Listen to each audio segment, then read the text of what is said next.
აჯანყების ორგანიზების ბრალდებით სამუდამო პატიმრობა მიუსაჯეს სამხრეთ კორეის ყოფილ პრეზიდენტს იუნ სოკ იოლს. გამოძიების ვერსიით მან 2024 წლის 3 დეკემბერს სამხედრო მდგომარეობა რამდენიმე საათით გამოაცხადა, რაც ქვეყნის პოლიტიკური ცხოვრებისთვის ბოლო 10 წლების განმავლობაში ყველაზე დრამატულ კულმინაციად იქცა. სამხრეთ კორეის აწუყვე მგზავრდებული პრეზიდენტის განმარტებით, მაშინ გადაწყვეტილება მიიღო საკანონმდებლო ორგანოში ოპოზიციის წინააღმდეგობის დასაძლევად, რისთვისაც ქვეყნის პარლამენტის შენობის დასაცავად სამხედრო დანაყოფები გაგზავნა. სახელმწიფო ბრალდების თანახმად ყოფილმა მაღალჩინოსნებმა ჯარისკაცებსა და საპოლიციო უწყების თანამშრომლებს მოუწოდა ლიბერალური პოლიტიკური ჯგუფის მიერ მართული პარლამენტის შენობა დაეკავებინათ და ეპატიმრებინათ ოპოზიციონერი პოლიტიკოსები და გარკვეული დროით დაემყარებინათ შეუზღუდავი ძალაუფლება, რაც მოსამართლემ გამამტყუნებელი განაჩენის მიღებისთვის საკმარის არგუმენტად მიიჩნია.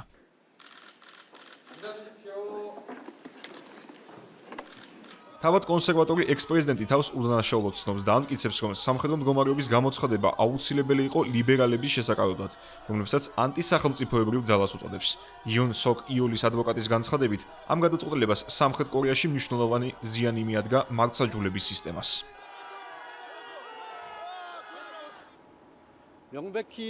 თუკი სასამართლო გეგმავს უგულებელყოს დადგენილი სიმართლე, ჩვენი ქვეყნის კონსტიტუციითა და სისხლის სამართლის კოდექსით გათვალისწინებული სამართლებრივი პრინციპები. თუკი სასამართლო მიმართულია გამოიტანოს განაჩენი, რომელიც წინასწარ განსაზღვრული სპეციალური პროკურორის მიერ, მას ამ საქმეზე ბოლო წელიწადში გამართული ათობით პროცესი უბრალოდ ფორმალობა იყო?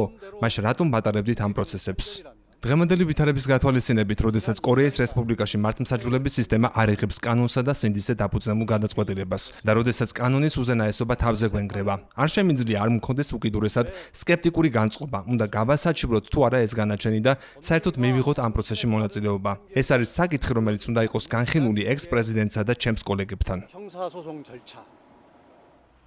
მიუხედავად სამუდამო პატიმრობის მიზჯისა, იუნ სოკ იოლის მიმართ გამოტანილი განაჩენი მაინც შემსუბუქებული აღმოჩნდა. ბრალდების მხარე მოითხოვდა ექს-პრეზიდენტის სიკვდილით დასჯას, არგუმენტით, რომ ყოფილი მაღალჩინოსნის ქმედებები წარმოადგენს სერიოზულ საფრთხეს სამხრეთ კორეის დემოკრატიისთვის.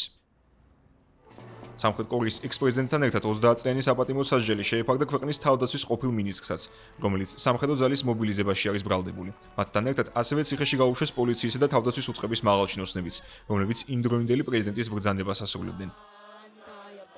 ექს-პრეზიდენტი იუნ სოკ იოლი თანამდებობიდან 2024 წლის 14 დეკემბერს კანონმდებლობის იმპიჩმენტის საფუძველზე გადააყენეს, თუმცა ოფიციალურად გადაყენების ბერკეტი სამხრეთ კორეის საკონსტიტუციო სასამართლომ 2025 წლის აპრილში გამოიყენა, როდესაც გადაწყვეტილებას 8 ხმით დაუჭერა მხარი. იურისტების თქმით, სასამართლოს პირველი ინსტანციის განაჩენის გასაჩივრების შემთხვევაში ნაკლებად სავარაუდოა გადაწყვეტილება შეიცვალოს.